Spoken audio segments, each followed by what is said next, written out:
Welcome. Today we're going to be talking about data relationships, aka cardinality, so we can see how data actually talks to itself across a database. So relationship types are also known as cardinality. It's a way we can actually refer to the way data talks to itself across the tables, and it's how we write the table information across different tables. So we write this as a ratio, so we can see that 1 to 1 is shown as 1 colon 1, 1 to many is a 1 colon many, and then many to many we do m colon n because we want to try to make sure it's easily identified that there's one table and then there's another table potentially. We're talking about that many to many relationship, so we can have that as a way of understanding. So we also have, when we're talking about relationships, we have to introduce the idea of optionality. Not every single relationship has to have a corresponding entry. And so we have to have a way of showing that when we're talking about our databases.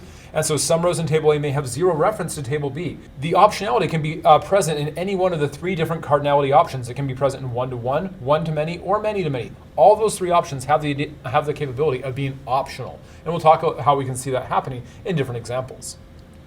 We use crow's feet notation so we can talk about and show the idea of our relationship type when we're using an ER diagram. It's a great way to demonstrate this in a visual fashion. So we have a line that connects the tables that are involved in the relationship.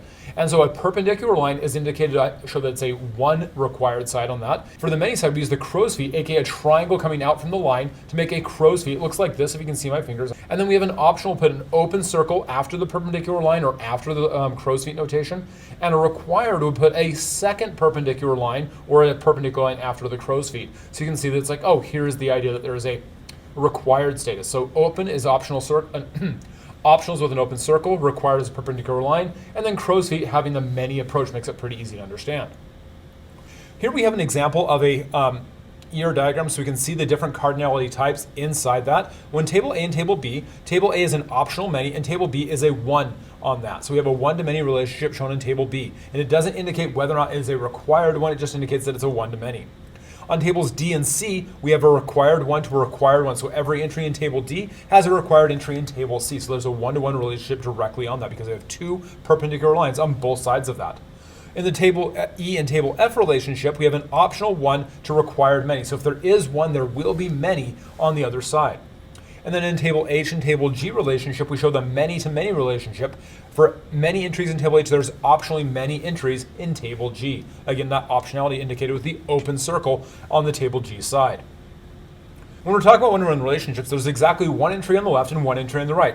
For every state, there's exactly one capital city. For every person, there's one set of fingerprints. A one-to-one is also what we see when we're talking about schools and Chromebooks, because unfortunately, Chromebooks being the crappy laptops they are, some schools tend to use them as the default options for what they're using with students.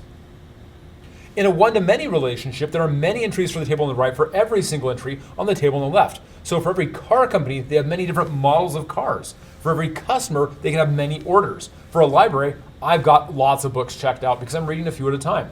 For every cupboard, there's lots of dishes. Oh, yeah, that makes sense. And it doesn't have to be all computer related. Again, when we're talking about databases, you can use real world things to make sure we're understanding this so you can explain this to other people as well. For the many to many relationship, the M to N, we have both the left and the right values each have multiple entries on them.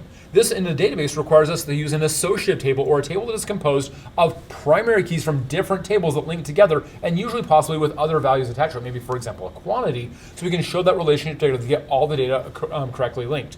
So for every order and product and quantity, we have that. For students to their vice principal, for influencers to their followers, for books to their authors, for ingredients and recipes, and for doctors to patients. So these are the idea that we have a many-to-many relationship, and so we'd have to show that there are many different things on both sides of that ratio that have to be represented inside the table. I hope this is a great way to review the idea of cardinality. Again, we have three data relationships we have to understand. We have the one-to-one, the one-to-many, and the many-to-many relationships, and that's how we can actually express the ideas of how data relates inside a database. I hope this is helpful for you. Cheers, we'll see you next time, and have a great day. Bye-bye.